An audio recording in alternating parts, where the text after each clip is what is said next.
Hello guys, अस्सलाम वालेकुम and welcome back to the channel.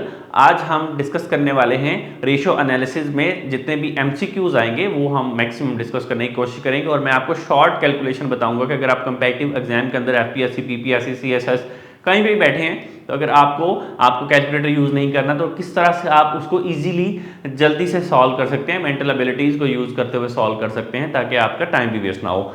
So let's begin. हमारे पास है रेशियो एनालिसिस। रेशियो एनालिसिस के एमसीक्यूज हैं। Number 1 MCQs, a current ratio of two means. ये मैंने आपको फॉर्मूला बताया हुआ। रेशियो एनालिसिस का फॉर्मूला क्या होता है, करंट रेशियो का फॉर्मूला क्या होता है, हमने डिस्कस किया हुआ है, current assets divided by current liabilities. तो करंट एसेट्स को करंट लायबिलिटीज पे डिवाइड करने से आपके पास रेशियो आ जाती है। तो हम ये देखेंगे कि जब अगर 50,000 आपके पास करंट एसेट्स हैं और 50,000 ही आपके पास करंट लायबिलिटीज हों तो आपकी रेशियो क्या आएगी, 1 आएगी। दैट मीन के जितने एसेट्स हैं उतनी लायबिलिटीज हैं। तो अब इस केस में क्या है कि रेशियो आपकी क्या आ रही है, 2 आ रही है। दैट मीन के आपके पास अपनी करंट लायबिलिटीज को पे करने के लिए ट्वाइस एसेट्स मौजूद हैं। आपके पास इतने एसेट्स हैं कि 2 दफा आप जो है वो पे कर सकते हैं। तो अब ऑप्शन देख लेते हैं कि क्या आएगा। A company has double liabilities than assets, नहीं ये गलत है।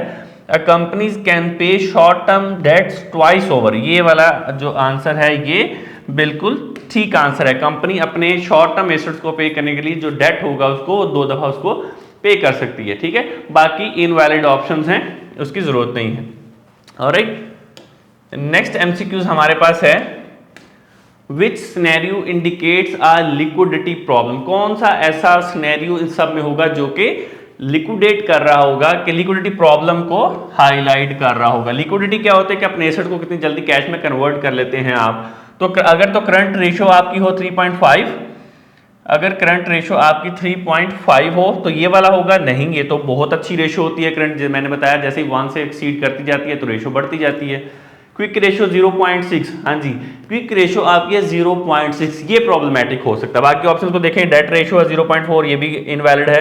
इन्वेंट्री टर्नओवर, ये भी हमारे किसी काम का नहीं है। तो दैट मीन के आपका राइट आंसर क्या हुआ, क्विक रेशियो 0.6 जो है वो ये लिक्विडिटी प्रॉब्लम है और ये तकरीबन 1 होनी चाहिए। जब इतनी होगी, 1 से ज़्यादा होगी, दैट मीन कि आपके पास सफिशिएंट एसेट्स हैं अपनी लायबिलिटीज को पे करने के लिए। ऑलराइट, नेक्स्ट आपके पास है, company A has total assets. Company A के पास टोटल एसेट्स कितने हैं, 1 मिलियन रुपीज की, एंड टोटल डेट कितना है, 7 लाख रुपीज का। What is the debt ratio. अब आपने डेट रेशियो कैलकुलेट करनी है। सबसे पहले तो आपको फॉर्मूला पता होना चाहिए कि डेट रेशियो आप कैलकुलेट कैसे करते हैं। ऑलराइट, तो आप जब भी करते हैं तो आपके पास क्या होता है, total date divided by total, हमने रिसेंट रेशियो में ये मैंने आपको करवाया भी है, डेट रेशियो जो है कि मैंने लास्ट वीडियो अपलोड की थी।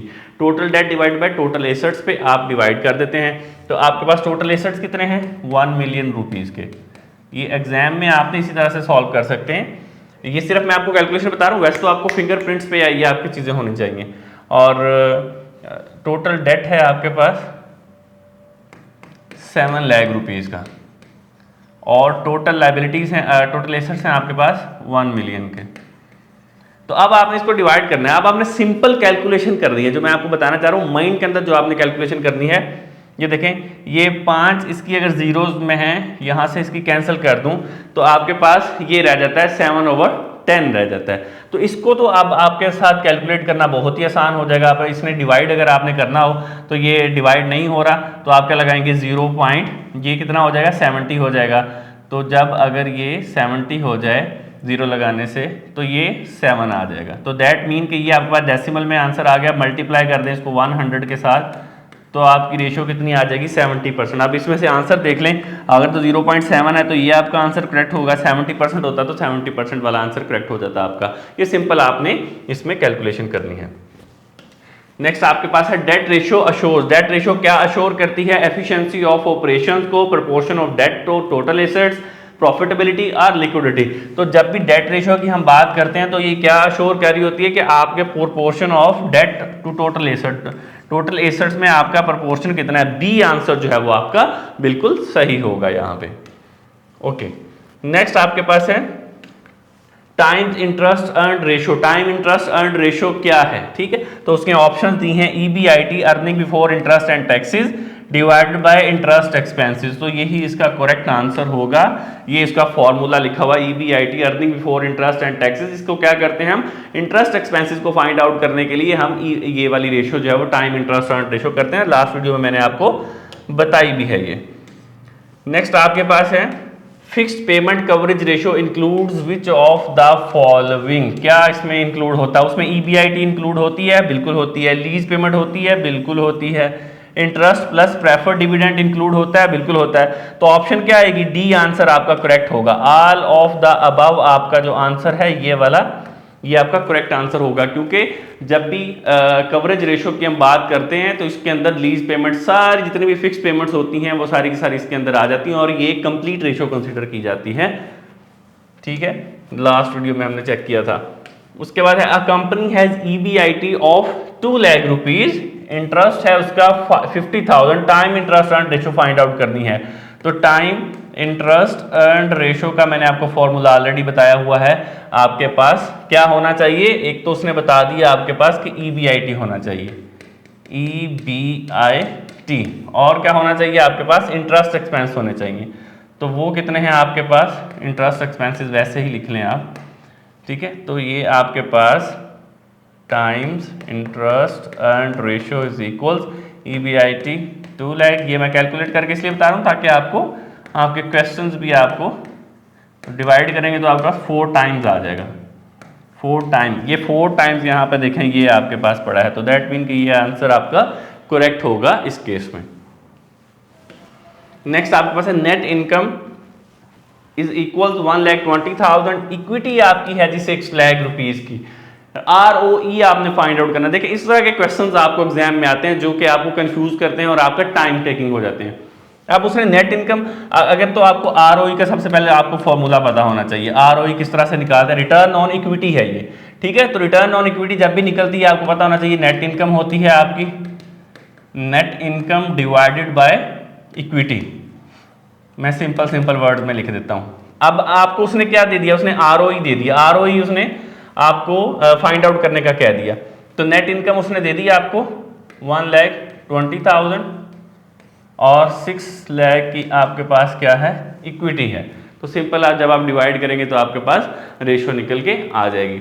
अब डिवाइड कैसे करना है? फॉर एग्जांपल हम इसको, ये 1,20,000 रुपीज़ है ना, तो इसकी 4 सिफरे जो हैं ये हम इसके साथ कट कर देते हैं। ये 12 रह गया और ये 60 रह गया। और मजीद अगर आप इसको करना चाहते हैं तो भी कर सकते हैं, जैसे कि मैं 6 के साथ इसको कर दूंगा डिवाइड, ये 2 आ जाएगा और ये 10 आ जाएगा। अब आप इसको डिवाइड करेंगे तो ये डिवाइड नहीं हो रहा, तो ये क्या आ जाएगा? 0 पॉइंट लग जाएगा, तो इसके साथ 20, 10 1 और ये 10 2 आ जाएगा। अगर आपको डेसिमल में चाहिए तो 0.2 मल्टीप्लाई इसको 100 कर लेंगे तो ये परसेंटेज में आपके पास 20% आ जाएगा। अब यहाँ पे चेक करें, ये आपका आंसर सी पड़ा है 20%, तो this is the correct answer. इस तरह से आपने एग्जाम में इसको सॉल्व कर लेना है। नेक्स्ट आपके पास है inventory turnover is equal 6। Inventory turnover किसके इक्वल है? 6 के इक्वल है। और कॉस्ट ऑफ गुड्स सोल्ड कितनी है? 3,60,000। एवरेज इन्वेंट्री फाइंड आउट करनी है। वैसे नॉर्मली हम क्या फाइंड आउट करते होते हैं? Inventory turnover. तो जब भी हम इन्वेंट्री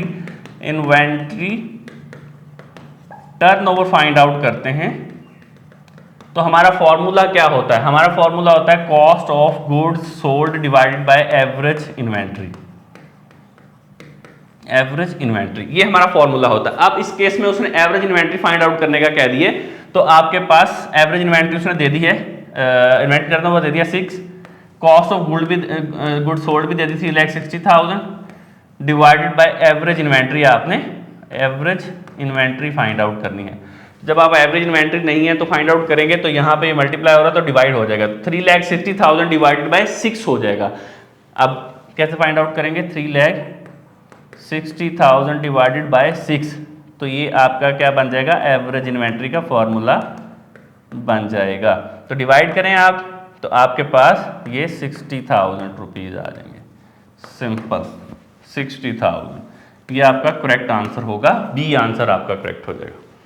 और चलिए उसके बाद आपके पास है क्विक रेशियो 0.8 है। What does it indicate? अगर क्विक रेशियो आपके पास 0.8 हो तो ये क्या इंडिकेट करती है?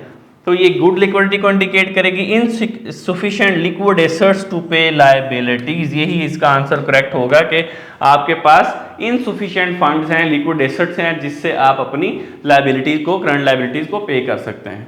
और चलेंगे नेक्स्ट आपके पास inventory turnover ratio shows. Inventory turnover ratio क्या शो करती है? क्या शो करती है भाई? स्पीड ऑफ कलेक्टिंग रिसीवेबल्स, बिल्कुल नहीं। स्पीड ऑफ सेलिंग इन्वेंट्री, तो इन्वेंट्री टर्नओवर का मतलब ही क्या होता है कि जो इन्वेंट्री पड़ी है वो आप सेल कर रहे हैं, जितनी सेल करते हैं, जितनी दफा सेल करते हैं, वो आपका टर्नओवर कंसिडर कहलाता है। तो इसका मतलब क्या हुआ कि b answer is the correct answer in which we can say speed of selling inventory. Speed of selling inventory is called the inventory turnover ratio show करती है। नेक्स्ट आपके पास है एवरेज कलेक्शन पीरियड इज। अगर आपको average collection period find out करना हो तो कैसे फाइंड आउट करेंगे? 365 divide by account receivable turnover, नहीं। Account receivable divide by net sales, बिल्कुल नहीं। Inventory divide by cost of goods sold, EBIT divided by interest expenses. तो इसमें से कौन सा मेथड जो है वो सही होगा? ये वाला number 1 A, 365 divided by account receivable turnover. अब दो मेथड्स होते हैं, मैंने दोनों करवाए हैं। अगर तो आपको टर्नओवर दिया गया है तो आपने 365 को टर्नओवर पे डिवाइड कर देना। For example account receivable turnover 6 है तो आपके पास डेज आ जाएंगे, ठीक है। और अगर आपको ऐसा नहीं दिया गया, सीओजी दे दिया है, नेट सेल्स दे दी है आपको, अकाउंट रिसीवेबल दे दिया है, तो उसका एक डिफरेंट मेथड होता है। तो कोई क्वेश्चन आएगा तो मैं आपको उसमें करवा दूंगा। Inventory turnover equals 12, cost of good sold 6 lakh, calculate average inventory. ये ऑलरेडी हम कर चुके हैं क्वेश्चन, ये मैंने पहले भी आपको अभी करवा दिया है। फॉर एग्जांपल ये अभी मेरे ख्याल से हमने किया है। अगर इन्वेंट्री टर्नओवर दिया गया है तो आपको सिंपल 6 लाख को डिवाइड कर देना है। एवरेज इन्वेंट्री का भी मैंने आपको फॉर्मूला बताया है ना कैलकुलेट करने का, जिसमें ये 6 लाख आ जाएगा, डिवाइड कर देंगे इसको 12 पे, तो आपका जो ये आ जाएगा, ये 5 आ जाएगा, तो ये 50,000 रुपीज़ आपका आंसर आ जाएगा। इस तरह से ये आपका करेक्ट आंसर होगा, ठीक है। नेक्स्ट आपके पास है account receivable turnover is equals 8, what is average collection period. अगर आपका अकाउंट रिसीवेबल टर्नओवर 8 हो तो आपका कलेक्शन एवरेज कलेक्शन पीरियड कैसे आएगा? टर्नओवर का भी मैं डिस्कस करके हटा हूं। अभी मैंने आपको बताया कि टर्नओवर गिवन है तो सिंपल आपने क्या करना है, 365 डिवाइडेड बाय 8 कर देंगे। 365 क्या है? ये एनुअल डेज हैं, एनुअल डेज हैं। और ये 8 क्या है? ये है टर्नओवर। कौन सा turnover? Receivable, account receivable turnover, account receivable turnover. तो जब आप डिवाइड करेंगे तो आपके पास डेज आ जाएगा, और ऑलमोस्ट ये 46 डेज आपके पास करेक्ट आंसर आएगा। ये 45.6 समथिंग आएगा, तो उसको जब राउंड ऑफ करेंगे तो ये 46 डेज आपके पास आ जाएंगे, करेक्ट। नेक्स्ट आपके पास है company sold inventory rupees worth rupees 1 million and average inventory 2,50,000। Inventory turnover find out करनी है। इन्वेंट्री टर्नओवर का फॉर्मूला मैंने आपको बताया हुआ है, cost of goods sold divided by average inventory, average inventory. तो हमने रेशियोज भी इसकी सॉल्व की हैं। तो अब आप 10 लाख डिवाइडेड बाय 2,50,000 करेंगे तो आपके पास 4 आ जाएगी रेशियो। तो 4 is the correct answer of this question. Next आपके पास है ROA, रिटर्न ऑन एसेट्स आपके पास है 10%, टोटल एसेट्स आपके पास हैं 6 लाख के, नेट इनकम आपने फाइंड आउट करनी है। तो रिटर्न ऑन, ये पहले तो आपको ये पता होना चाहिए कि रिटर्न ऑन एसेट्स का फॉर्मूला क्या होता है, ठीक है। तो आपको अगर नेट इनकम गिवन हो तो डिवाइडेड कर देते होते हैं टोटल एसेट्स पे, आपके पास आ जाता है। अब आपको क्या गिवन है? अब आपको उन्होंने टोटल एसेट्स दे दिए हैं और नेट इनकम दे दी है। टोटल एसेट्स 6 लाख के और क्या दे दिया है? ROE ऑलरेडी उन्होंने निकाल के दे दिया जो कि है 10%। तो अब आप इसको सिंपल इसको डिवाइड करेंगे तो आपके पास जो है वो आंसर निकल के आ जाएगा, जो कि आएगा आपके पास 60,000 आपके पास आंसर आ जाएगा। नेक्स्ट आपके पास है company A inventory turnover is 10, company B 8, which is true. अगर कंपनी ए का इन्वेंटरी टर्नओवर 10 हो और कंपनी बी का 8 हो तो कौन सी ऑप्शन ट्रू होगी? कंपनी बी सेल्स फास्टर, बिल्कुल नहीं, क्योंकि उसका तो इन्वेंटरी टर्नओवर ही जो है वो 8 है।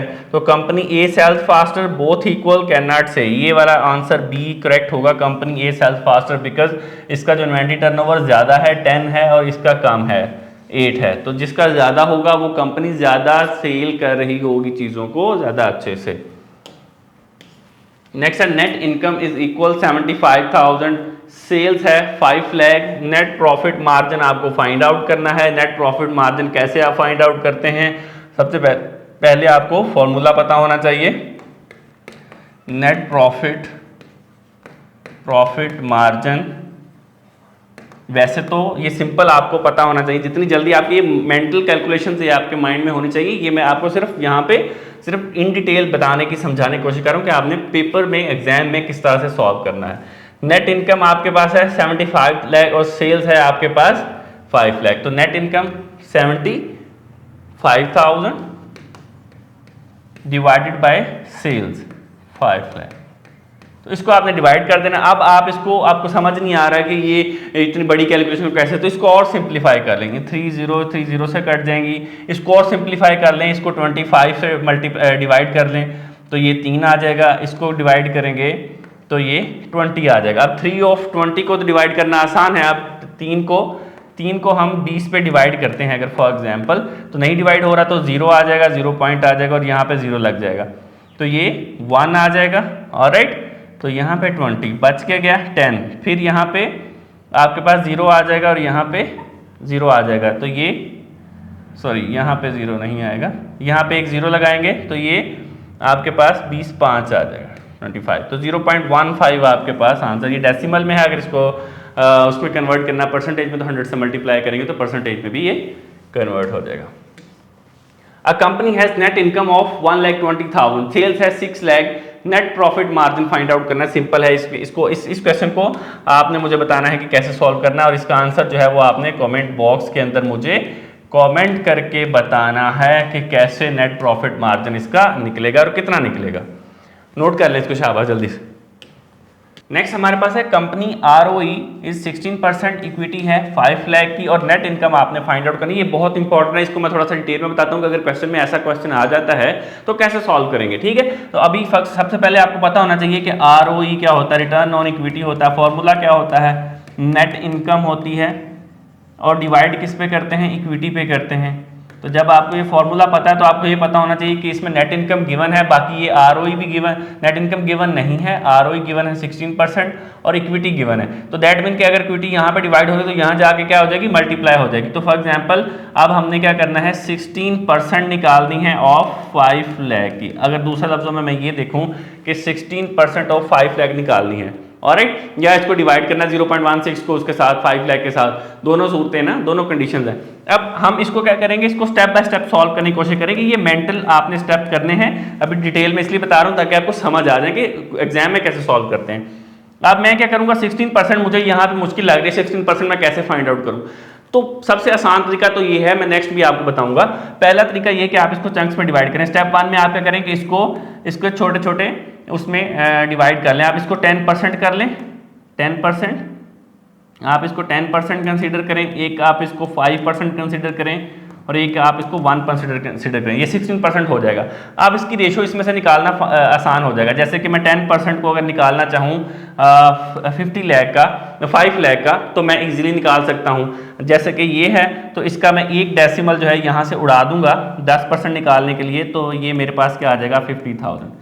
जब भी 10% होगा तो एक यहाँ से 0 जो है वो खत्म हो जाएगी, मेरे पास 50,000 आ जाएगा। अगर ये जैसे कि 20% होगा तो फिर क्या होगा, एक ही 0 खत्म होगी, लेकिन जो इसका पहले वाला ये वाला डिजिट होगा 5, उसको मैं इसके साथ पहले वाले डिजिट के साथ मल्टीप्लाई करूंगा। जब मिसाल देके समझाता हूँ, जैसे कि अगर आ जाए 20%, ठीक है, और मैंने ये 55 लाख का निकालना है, मिसाल देके आपको समझा रहा हूँ, तो एक डिजिट मैंने यहाँ से खत्म कर दिया, इस पहले वाले डिजिट को मैंने इसके साथ मल्टीप्लाई कर दिया, तो ये कितना हो जाएगा, 5 to 10 हो जाएगा, और बाकी ये 4 सिफर यहाँ पर और आ जाएंगे, तो 1 लाख 5 लाख का निकलाएगा 20%। इस तरह से आप इसको निकाल सकते हैं। ये सिर्फ मैंने आपको एग्जांपल देकर समझाया। तो ये 50,000 आ गया। 5% अब आपने निकालना है, तो 5% कैसे निकला? अगर मैं 50,000 को 2 पे डिवाइड कर देता हूँ तो मेरे पास क्या आ जाएगा? मेरे पास क्या आ जाएगा? 25,000 सिंपल। और अगर 1% मैंने निकालना हो तो जब भी 1% निकालना है तो ये 5 लाख में से मैं क्या करूंगा? 2 जीरो जो है वो रिमूव कर दूंगा। जब मैं 2 जीरोज को रिमूव करूंगा तो मेरे पास क्या बच जाएगा? 5,000 बच जाएगा प्लस 5,000। अब अगर मैं इन सबको जमा कर लूँ 50,000, 25,000 और 5,000 तो मेरे पास ये 80,000 रुपीज़ आंसर आ जाएगा और 80,000 मेरा करेक्ट आंसर होगा। ये एक पहला मेथड है जिसके साथ आप माइंड गेम के साथ आप इसको सॉल्व कर सकते हैं। कोई भी रेशो आ जाए, इसकी जगह 17% आ जाए, इसकी जगह 18% आ जाए, 19% आ जाए, किसी भी तरह की रेशो आ जाए 16, 17, 16, 18, 19, मतलब तो आपने उसको इस मेथड के साथ इजीली आप सॉल्व कर सकते हैं। आप उसको स्टेप बना लें, उसको इजी से डिवाइड कर लें, ठीक है, तो आपके पास ये बन जाएगा। पहले स्टेप में हमने 10% लिया। 10% लेने के लिए वैसे तो आप इसको डिवाइड करके भी ले सकते थे, लेकिन मैंने और आसानी के लिए जब भी 10% लेंगे तो जो पहला एक जीरो है और उसको रिमूव कर देंगे, 50,000 बच जाएगा 5 लाख का। इसको फिर अब 5% निकालना था। 10 का 5% अगर आप लगाएं तो 2 पे डिवाइड करते हैं तो आपके पास 5% आ जाता है जो कि 25,000 और 1 है 5,000 रुपीज़, ठीक है। तो 5,000 आप कैसे निकालते हैं? 5 लाख के 2 जीरोज को रिमूव कर देंगे तो आपके पास 1 बच जाएगा। तो ये 5,000 आपके पास बच जाएगा। अगर ये 1 की बजाय 2 होता, 3 होता, 4 होता तब भी आप निकाल सकते। फॉर एग्जाम्पल 9 होता, एग्जाम्पल दे रहा हूँ, ठीक है। जैसे कि 5,000 की मैं बात कर रहा हूँ 5 लाख का, मैंने कहा कि आपने एक जीरो को 2 जीरो को रिमूव किया। अब मैं बात कर रहा हूँ कि एक की बजाय अगर 9%, 10 की बात नहीं 9%, अगर 9% अगर आपने निकालना हो 9% तो कैसे निकालेंगे? देखें, आप क्या करेंगे? 2 जीरो तो रिमूव होंगी, ये मैंने बता दिया। कोई भी सिंगल डिजिट होगा तो 2 जीरो रिमूव होंगी। 5,000 है तो अब आप क्या करेंगे? इसको इसके साथ मल्टीप्लाई कर दें तो 9 और 5 कितने हो गए? 45 हो जाएंगे। तो ये आपके पास 45,000, 9 5 45 और 3 सिफर 45,000, तो 45 तो उसका आ जाएगा, ठीक है। तो ये एक मेथड है जिसके साथ आप रेशोज को इसको निकाल सकते हैं इजीली एग्जाम के अंदर। जल्दी से आप इसकी कैलकुलेशन कर सकते हैं। अगर आपको वीडियो अच्छी लगी हो तो आपने मुझे ज़रूर बताना है, आपने कमेंट करने हैं और आपको एमसीक्यू चाहिए। आप जो जो चीज़ें आपको समझ आता है कि और ये एग्जाम में बहुत इंपॉर्टेंट है, ये आपको जितनी मैंने यहाँ पे नोट की इसी तरह के सारे आपको एग्जाम के अंदर आते हैं। जब भी आप कोई फाइनेंस के रिलेटेड कोई भी आपका एग्जाम हो रहा है, किसी भी तरह से आपका सब्जेक्ट रेलिवेंट कोई क्वेश्चन पेपर आएगा तो इसी तरह से आएगा। Thank you so much for watching this video. Video अच्छी लगी तो उसको शेयर करें, लाइक करें अपने फ्रेंड के साथ। Thank you so much for watching this video.